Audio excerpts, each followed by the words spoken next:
The Lallantop show is sponsored by next door hub. अपने business को online लेकर आओ फ्री में। नेक्स्टडोर हब पे अपना दुकान ऑनलाइन करना है एकदम आसान। नेक्स्टडोर हब आपको अपने शहर में और अधिक उपभोक्ताओं तक पहुंचा देता है, आपको अपना बिजनेस बढ़ाने में मदद करता है। नजदीकी दुकान से खरीदना अब पहले से भी होगा आसान। हम हैं next door hub, local online shopping platform.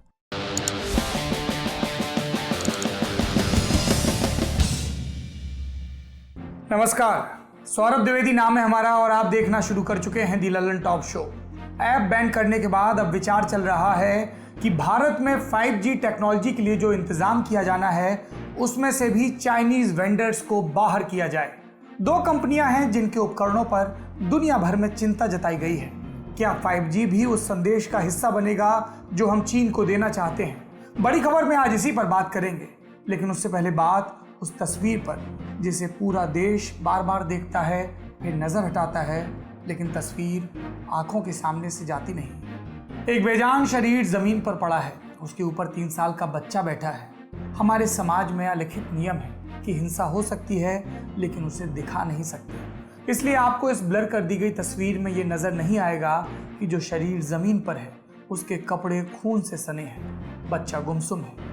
दूसरी तस्वीर में सुरक्षा बलों का एक जवान उसे घटनास्थल से दूर हटने का इशारा कर रहा है। एक और तस्वीर है जिसमें एक जवान ने इस बच्चे को गोद में उठा रखा है, वो बच्चे को चुप करा रहा है। ये तस्वीरें मिलकर एक कहानी बुनती हैं, कश्मीर के एक और दिन की कहानी। 1 जुलाई को जम्मू कश्मीर के सोपोर में केंद्रीय रिजर्व पुलिस बल यानी कि CRPF, इसके जवानों पर आतंकवादियों ने फायरिंग की। इसमें CRPF का एक जवान शहीद हो गया, 3 घायल हो गए, जिनमें 2 की हालत गंभीर बताई गई। हमला हुआ तो CRPF ने भी गोली चलाई। तब पैदा हुई वो स्थिति जो कश्मीर में आम है, जिसका जिक्र हर कुछ रोज में मीडिया में होता है, क्रॉस फायरिंग। 2 दिशाओं से हो रही फायरिंग। इसी क्रॉस फायरिंग की चपेट में एक स्थानीय नागरिक आ गया जो अपने पोते के साथ कार में जा रहा था। मृतक का नाम बशीर अहमद बताया गया, उम्र 60 साल। वो बेजान शरीर बशीर अहमद का था और उनके मृत शरीर पर उनका 3 साल का नवासा या नाती बैठा हुआ था। ये बच्चा अपने नाना के साथ हंदवाड़ा जा रहा था, लेकिन वो क्रॉस फायरिंग की चपेट में आ गए। सोपोर के SHO अजीम खान, जिनकी गोद में बच्चे की तस्वीर आई, उन्होंने समाचार एजेंसी ANI से कहा कि घटनास्थल पर पहुंचने के बाद उन्होंने जो देखा वो विचलित करने वाला था। हमारी प्राथमिकता बच्चे को बचाना था। ये चुनौतीपूर्ण था क्योंकि आतंकवादी लगातार हम पर गोलियां चला रहे थे। बच्चे को बचाने के बाद ANI के एक वीडियो में सुरक्षा बलों का एक जवान उससे बात करता है। बाल सुलभ तरीके से उखड़ती सांसों के साथ बच्चा रो रहा है। उसे बहलाया जा रहा है कि आपके लिए बिस्किट चॉकलेट लाए हैं। जवान कहते हैं कि उसे उसकी माँ के पास ले जा रहे हैं। इस तस्वीर के सामने आने के बाद इंटरनेट पर जमकर हंगामा हुआ। ये आरोप लगाए गए कि बशीर अहमद को उनकी गाड़ी से उतारकर गोली मार दी गई। इस पर कश्मीर रेंज के महानिरीक्षक विजय कुमार ने स्पष्टीकरण दिया। उन्होंने समाचार एजेंसी को बताया कि CRPF की पेट्रोलिंग टीम पर फायरिंग हुई, जिसमें 3 जवान घायल हुए, 1 की मौत हुई। इसी दौरान एक सिविलियन गाड़ी में अपने बच्चे को लेकर जा रहे थे। घबराहट में वो अपनी गाड़ी से निकलकर भागने लगे, उन्हें गोली लगी, उनकी मौत हुई। कश्मीर में आर्टिकल 370 हटने के इतने दिनों बाद भी हालात सामान्य नहीं है। कश्मीर में गर्मियां आने के साथ ही फाइटिंग सीजन शुरू होता है, क्योंकि पहाड़ों पर बर्फ पिघल चुकी होती है, तो विदेशी आतंकवादियों की आमद पाकिस्तान की तरफ से बढ़ती है। हर फाइटिंग सीजन में आतंकवादियों और सुरक्षा बलों दोनों की कोशिश होती है कि सामने वाले को ज्यादा से ज्यादा नुकसान पहुंचाया जाए। इस साल हमारे सुरक्षा बलों ने 100 से ज्यादा आतंकवादियों को ढेर किया। कश्मीर से लगातार एनकाउंटर्स की खबरें आ रही हैं, लेकिन इन सब के बीच आम नागरिकों के चपेट में आने की खबरें भी आती हैं। कश्मीर के बशीर अहमदों और ऐसे बच्चों की त्रासदी कहाँ पर जाकर रुकेगी कोई नहीं जानता, क्योंकि फाइटिंग सीजन अभी बाकी है। और बाकी है घाटी में एक रोज अमन के लौटने की उम्मीद। तो क्रॉस फायरिंग की आपने खबर सुनी, बशीर अहमद होने की पीड़ा सुनी। एक और नाम है जो आपको याद रखना चाहिए, 79वीं बटालियन के ध्यान सिंह, CRPF के वो जवान जो आतंकवादियों के हमले में शहीद हुए। भारत का कोई नागरिक बेगुनाह मरे या भारत का कोई जवान, भारत को तकलीफ होती है। शो को आगे बढ़ाते हैं, सुर्खियों की तरफ चलते हैं। सबसे पहले देश में कोरोना संक्रमण के आंकड़े। पिछले 24 घंटे में 18,653 नए मामले आए और 507 मरीजों की मौत हुई। 13,157 लोग ठीक भी हुए और इन्हें मिलाकर कुल मामले हो गए हैं 5,85,493। कुल मौतें हैं 17,400 और ठीक हुए 3,47,979। दूसरा अपडेट, कोरोना ठीक करने के दावे वाली रामदेव की कथित दवा कोरोनिल पर काफी हो हल्ला हुआ। इस बीच 1 जुलाई को रामदेव ने प्रेस कॉन्फ्रेंस की और दवा पर सवाल उठाने वालों पर ही सवाल उठा दिए। ये करते हुए भी रामदेव अपनी मेज पर कोरोनिल किट रखे थे। रामदेव बोले कि योग और आयुर्वेद के उत्कर्ष से कुछ लोगों को मिर्ची लगती है। रामदेव ने अपना दावा फिर दोहराया कि उनकी दवा काम कर रही है। सुनिए। जब आयुष मंत्रालय ने भी कहा है कि भाई पतंजलि ने जो 23 जून को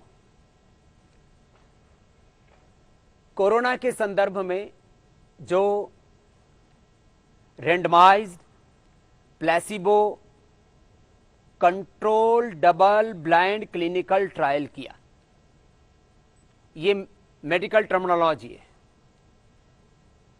randomised placebo control double blind clinical trial किया, उसमें 3 दिन में 69%, 7 दिन में 100 के 100% पेशेंट नेगेटिव हो गए। उसका पूरा डेटा हमने आयुष मंत्रालय को दे दिया। रामदेव की बात आगे बढ़ाई जाए उससे पहले यहां साफ कर दें कि वो जिन मरीजों के नेगेटिव होने की बात कर रहे हैं उनके पॉजिटिव होने पर भी गहरा संदेह है। 22 जून को समाचार वेबसाइट न्यूज लॉन्ड्री पर छपी खबर के मुताबिक मेरठ के जिन 2 अस्पतालों में क्लिनिकल ट्रायल की बात की गई, वहां यही तय नहीं था कि इस कथित ट्रायल में शामिल लोगों को कोरोना है भी या नहीं। इस रिपोर्ट में मेरठ के चीफ मेडिकल ऑफिसर डॉक्टर राजकुमार का बयान भी छपा है, जिसमें वो कहते हैं कि आनंद हॉस्पिटल में सिर्फ एक मरीज को कोरोना संक्रमण था। कुछ लोगों को एहतियातन क्वारंटीन किया गया था, लेकिन वो 14 दिन के बाद काम पर लौट गए थे और उनको अस्पताल की तरफ से कोई दवाई नहीं दी गई, खुद से ली हो तो ली हो।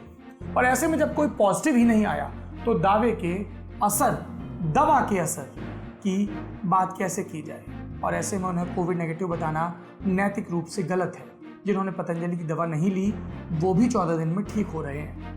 फिर ये बात भी है कि जिस चीज़ को रामदेव दवा बता रहे हैं उसके ट्रायल में सिर्फ माइल्ड और एसिम्प्टोमेटिक लोगों को शामिल किया गया। इसमें गंभीर मरीज कोरोना के शामिल नहीं थे। लेकिन रामदेव का दावा है कि वो आगे आने वाले चरणों में गंभीर मरीजों पर भी ट्रायल करेंगे। भाई जब उन पर ट्रायल कर लो उसके बाद दावा करो ना।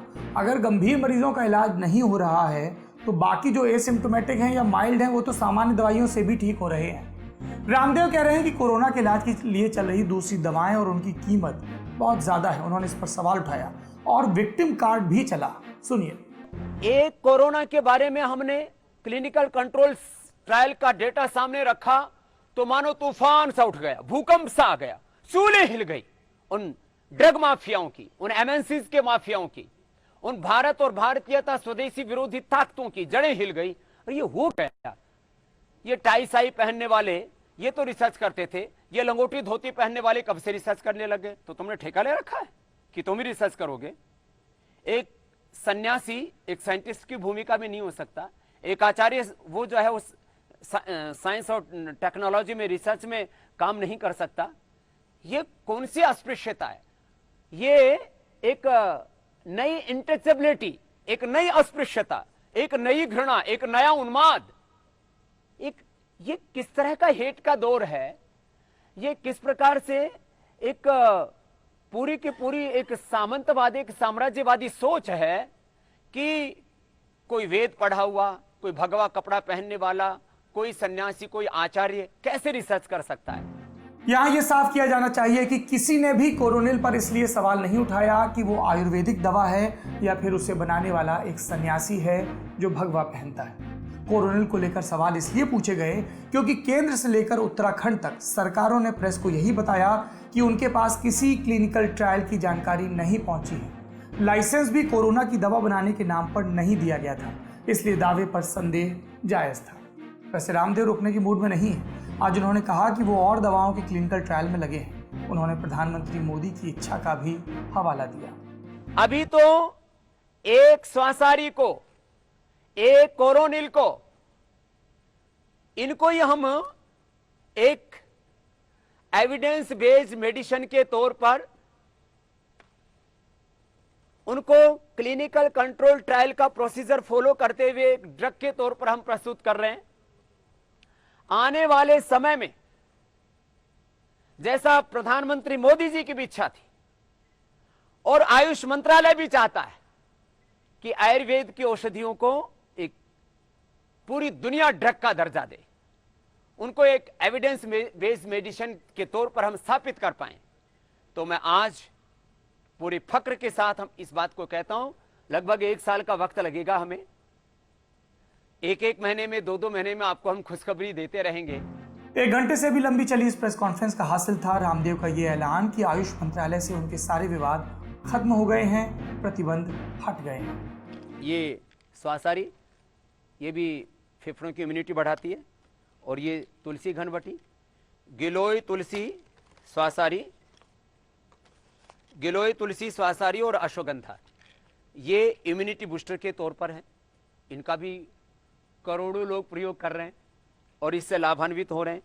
तो ये इम्यूनिटी बूस्टर किट भी हमारी कोविड-19 के पेशेंट्स के लिए, और ये कोरोनिल और स्वासारी, यह भी पूरे देश में मिलेगी। आयुष मंत्रालय के साथ सारे विवाद का कहो या किसी भी प्रकार की आपस की असहमति कहो, उसका पूरा अंत हो चुका है। अब किसी भी प्रकार का कोई प्रतिबंध नहीं है स्वासारी के ऊपर, कोरोनिल के ऊपर, गिलोय तुलसी अश्वगंधा, इनके जो है जो घनवटी हैं उनके ऊपर, और ये सारे देश में ये औषधियाँ अब मिलेंगी। एक और चीज हुई, रामदेव अपनी पिछली प्रेस कॉन्फ्रेंस में बड़े आत्मविश्वास के साथ अपनी दवा का प्रचार कर रहे थे। सुनने वाले के लिए उसका मतलब यही निकल रहा था कि कोरोना का इलाज आ गया, लेकिन आज रामदेव की सुई कोविड मैनेजमेंट इस जुमले पर अटक गई। उन्होंने ये कहा भी कि हमने कभी क्योर माने इलाज शब्द का इस्तेमाल नहीं किया। शब्दों के ब्रह्मजाल में मत फंसो। ब्रह्मजाल से हमें आचार्य बालकृष्ण का वो बयान याद आ गया जिसमें उन्होंने कहा कि हमने ये नहीं कहा था कि कोरोनिल से कोरोना ठीक होता है या कंट्रोल होता है, हमने कहा था कि हमने दवाई बनाई है और इनके क्लिनिकल ट्रायल में मरीज ठीक हुए हैं। अब आप मतलब निकालिए। अगली सुर्खी नेपाल से है। नेपाल के प्रधानमंत्री केपी शर्मा ओली ने आरोप लगाया है कि भारत नेपाल के कुछ नेताओं के साथ मिलकर उनकी सरकार को अस्थिर करने की कोशिश कर रहा है। ओली के इस आरोप पर सत्तारूढ़ नेपाल कम्युनिस्ट पार्टी में विवाद हो गया। पार्टी के कई नेताओं का कहना है कि ओली भारत के साथ संबंध खराब कर रहे हैं। पिछले दिनों पार्टी की स्टैंडिंग कमेटी की मीटिंग में मांग उठी कि ओली ये आरोप साबित करें या इस्तीफा दें। पार्टी के माओवादी गुट से जुड़े पूर्व प्रधानमंत्री पुष्प कमल दहल प्रचंड, उन्होंने ओली के खिलाफ मोर्चा खोल दिया। इंडियन एक्सप्रेस अखबार के मुताबिक प्रचंड ने पिछले हफ्ते पार्टी की स्टैंडिंग कमेटी की बैठक में कहा कि उनकी तरफ से भूल हुई कि वो टर्न बाय टर्न प्रधानमंत्री पद के लिए तैयार हुए। इन सबके बीच बुधवार 1 जुलाई को केपी शर्मा ओली ने अपने आवास पर कैबिनेट मीटिंग भी बुलाई है। अगली सुर्खी तमिलनाडु से है। यहाँ के नेवेली थर्मल पावर प्लांट में आज एक बॉयलर में विस्फोट हो गया, जिसमें कम से कम 6 लोगों के मारे जाने की खबर है और 17 लोग घायल हैं। कुडलोर स्थित इस प्लांट में मारे गए लोगों के लिए तमिलनाडु के मुख्यमंत्री ई पलानीस्वामी ने 3 लाख रुपए के मुआवजे का ऐलान किया। केंद्रीय गृह मंत्री अमित शाह ने भी मदद का वादा किया। लेकिन एक विचार हमें यह भी करना होगा सरकार और समाज के स्तर पर कि इस तरह की औद्योगिक घटनाओं के लिए सख्त नियम क्यों नहीं बनाए जाते, उन पर अमल क्यों नहीं होता। कुछ समय पहले भी आंध्र प्रदेश से इस तरह की खबरें आई थी और उसके पहले उत्तर प्रदेश और मध्य प्रदेश के जो पावर प्लांट है वहाँ से भी इस तरह की खबरें आ चुकी हैं। अगली सुर्खी की तरफ बढ़ते हैं। गुजरात टेक्नोलॉजिकल यूनिवर्सिटी यानी कि GTU के छात्र परेशान हैं क्योंकि 2 जुलाई से उनकी परीक्षाएं शुरू हो रही हैं और सेंटर 150-200 किलोमीटर दूर आ रहे हैं। तकरीबन 5000 छात्रों को कोरोना संक्रमण के दौरान लंबी यात्राएं करने या फेल होने में से एक को चुनना है। GTU ऑफलाइन परीक्षाएं कराने पर अड़ी है। ऑनलाइन परीक्षाएं भी हैं, लेकिन तकरीबन 54,000 छात्रों ने ऑफलाइन परीक्षा को चुना क्योंकि वो विस्तार से लिखे जाने वाले जवाब ऑनलाइन लिखने में सहज नहीं है। हंगामा होने लगा तो प्रशासन कहने लगा कि नहीं, कोई ऑफलाइन पेपर नहीं होगा। छात्र सरकार के हाँ और ना के बीच झूल रहे हैं। अब बढ़ते हैं दिन की बड़ी खबर की तरफ। आज जुलाई का पहला दिन है। दिन इसलिए गिना रहे हैं क्योंकि मई के पहले हफ्ते से लद्दाख में भारत और चीन की झगड़े की खबरें हमने आपको बताना शुरू किया था और झगड़े को अब 2 महीने हो गए, लेकिन अब भी सुलह के आसार नहीं दिख रहे। दोनों देशों की सेनाओं के बीच कोर कमांडर स्तर की 3 बार बैठक हो चुकी है। 30 जून को तीसरी बार लेफ्टिनेंट जनरल हरिंदर सिंह और चीन के मेजर जनरल लियू लिन के बीच बैठक हुई। लेकिन सूत्रों के हवाले से आई खबरों के मुताबिक बैठक में कोई नतीजा नहीं निकला, यानी लद्दाख में तनाव वाला दौर अभी लंबा खिंचेगा। लद्दाख में सेना अपना काम करती रहेगी, लेकिन इकोनॉमिक फ्रंट पर आक्रामक होकर चीन का नुकसान करने में हम लग गए हैं। 29 जून को 59 मोबाइल ऐप्स बैन किए गए तो कई जानकारों ने कहा कि ये तो बेबी स्टेप है, यानी छोटा कदम। लेकिन वो छोटा कदम इस बात का संकेत है कि भारत ने इस दिशा में कदम बढ़ाना शुरू कर दिया है, और अब जिस अगले कदम की तैयारी हो रही है वो चीन के कारोबार के लिए घातक हो सकता है, और इसकी शुरुआत भारत में नहीं अमेरिका से हुई। हम कौन से कदम की बात कर रहे हैं और इसमें चीन का कितना नुकसान होगा, विस्तार से समझते हैं। 30 जून को टाइम्स ऑफ इंडिया की एक खबर के मुताबिक मोदी सरकार ने 5G टेक्नोलॉजी में चीनी उपकरणों के इस्तेमाल पर बैन लगाने की चर्चा शुरू कर दी है। रिपोर्ट के मुताबिक सोमवार को केंद्र सरकार के बड़े मंत्रियों ने इस विषय पर चर्चा की थी। इससे पहले 17 जून को भी इस बारे में एक खबर आई थी।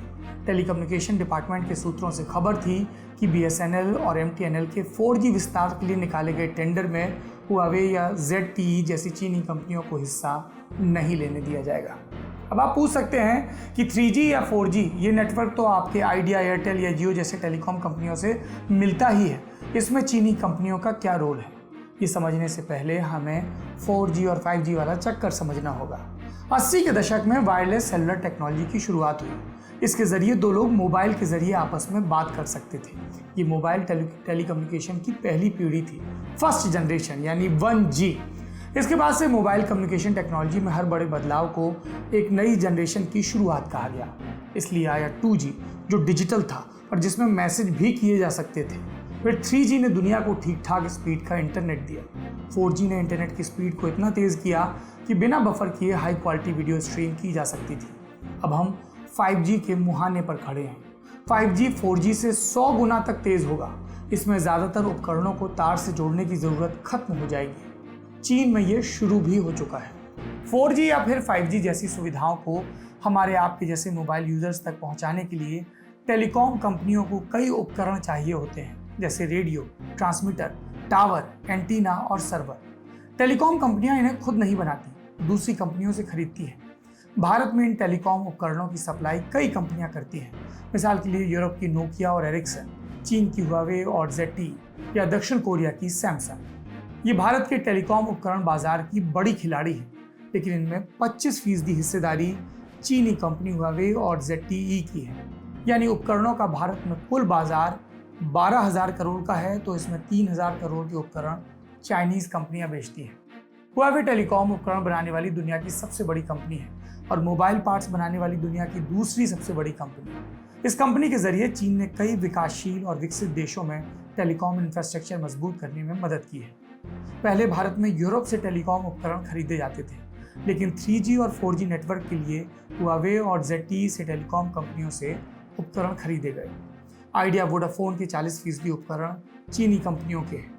एयरटेल के 30% उपकरण चीन की कंपनियों ने बेचे। सरकारी कंपनी BSNL की बात भी कर लेते हैं। BSNL का 40% 3G नेटवर्क चीनी कंपनी ZTE ने तैयार किया है। BSNL में अभी 4G नेटवर्क नहीं है। अब BSNL 4G शुरू करेगा और इसके लिए टेंडर में चीनी कंपनियां हिस्सा न ले पाएं। सरकार इस कोशिश में है। वैसे एक टेलीकॉम कंपनी और बच गई, रिलायंस जियो। जियो ही भारत की एकमात्र कंपनी है जिसने चीनी कंपनियों से 4G नेटवर्क के उपकरण नहीं खरीदे। तो फिर कहां से खरीदे? कोरिया की कंपनी, साउथ कोरिया की कंपनी सैमसंग से। अब इतनी सी बात तो आप समझ ही चुके हैं कि चीनी कंपनियां टेलीकॉम उपकरण के भारतीय बाजार में बड़ी हिस्सेदार हैं। और भारतीय कंपनियां चीन के उपकरण क्यों खरीदती हैं? क्योंकि ये यूरोपीय कंपनियों के उपकरणों के बजाय करीब 30% तक सस्ते होते हैं। इसके अलावा चीनी कंपनियां सामान का पैसा लेने में ही लंबा वक्त दे देती हैं और सर्विस भी इनकी ठीक मानी जाती है। अब अगर भारत सरकार हुआवे और ZTE जैसी चीनी कंपनियों के उपकरणों पर रोक लगाती है तो भारत की टेलीकॉम कंपनियों को यूरोप की नोकिया या एरिक्सन जैसी कंपनियों से या फिर साउथ कोरिया की सैमसंग जैसी कंपनियों से सामान खरीदना पड़ेगा। कई ऑब्जर्वर्स का कहना है कि ये रिलेटिवली महंगा होगा, खर्च ज़्यादा आएगा और इससे हो सकता है कि जब देश में 5G सर्विस शुरू हो तो वो भी हम आप जैसे यूजर्स को महंगी मिले। इसलिए सरकार के फैसले से पहले इसका विरोध भी हो रहा है। Cellular operators association of India यानी COAI ने कहा है कि सीमाओं के झगड़ों का कारोबार पर असर नहीं पड़ना चाहिए। सरकार को चीनी सामान को बैन नहीं करना चाहिए। अगर राष्ट्रहित के आगे इन कारोबारी हितों की अनदेखी कर सरकार चीनी टेलीकॉम कंपनियों के उपकरणों को बैन करती है तो जाहिर तौर पर चीन का आर्थिक नुकसान होगा। 130 करोड़ की आबादी वाले भारत में लगभग आधे लोग इंटरनेट यूज करते हैं। चीनी कंपनियों के हाथ से ये बाजार निकल जाएगा और इसके साथ साथ आत्मनिर्भरता वाली बात भी यहीं पर आती है। जैसे तालाब की छोटी मछली बड़ी मछली को खा जाती है, वैसे ही बड़ी चीनी कंपनियां अपने टेलीकॉम उपकरणों के टेंडर भारत की छोटी कंपनियों से छीन ले जाती हैं। चीनी कंपनियों को बैन करने से एक बार उपकरण महंगे जरूर मिलेंगे, लेकिन लॉन्ग टर्म में ये भारतीय कंपनियों के लिए फायदेमंद है। चाइनीज कंपनियों को बैन करने की एक वजह भी है, जिसके चलते हुआवे और ZTE को अमेरिका में बैन किया गया। अमेरिका के फेडरल कम्युनिकेशन कमीशन ने हुआवे और ZTE को अमेरिका की राष्ट्रीय सुरक्षा के लिए खतरा बताया। फेडरल कम्युनिकेशन कमीशन के चेयरमैन अजीत पाई ने अपने आदेश में कहा है कि दोनों कंपनियों के चीनी कम्युनिस्ट पार्टी और चीनी सेना के साथ मजबूत संबंध हैं और चीन की इंटेलिजेंस सर्विस चीन की इन कंपनियों की मदद लेती है। इस तरह की चिंता भारत और अमेरिका में पहले से उठाई जा रही है। भारत में 2009 में चीनी कंपनियों के तौर तरीकों पर सवाल उठे थे। अमेरिका में बराक ओबामा प्रशासन ने ZTE को 7 साल के लिए बैन किया था। 2018 में अमेरिकी राष्ट्रपति डोनाल्ड ट्रंप ने कहा था कि अगर हुआवे और ZTE 91 अरब रुपए का जुर्माना और हाई लेवल सिक्योरिटी की गारंटी देते हैं तो ही अमेरिका में कारोबार कर सकते हैं। अब एक बार फिर अमेरिका ने इन दोनों कंपनियों को ब्लैकलिस्ट कर दिया। इसी तर्क पर अब भारत और अमेरिका के बाकी सहयोगी देश चीनी कंपनियों पर बैन लगाने की सोच सकते हैं और इसका असर जाहिर तौर पर चीनी कंपनियों पर होगा। ये चीन के खिलाफ भारत की बड़ी वर्चुअल स्ट्राइक होगी, ऐसा भी कई लोगों का मानना है। ललन टॉप शो में आज के लिए इतना ही। चलते चलते आपको सुनाते हैं ये छोटी सी कविता। अपना और अपनों का ख्याल रखिए। इंस्टाग्राम पर ललन टॉप की नई पेशकश लटक खोज कर जरूर देखिए। धन्यवाद। शुभ रात्रि। एक टुकड़ा प्रेम। मैंने तन पर केवल प्रेम पहना है, खुरदुरा फिर भी मही। यह एक टुकड़ा प्रेम कभी तो फैलकर आकाश ढक लेता है, कभी इतना सिकुड़ जाता है कि सरे बाजार निर्वस्त्र कर देता है।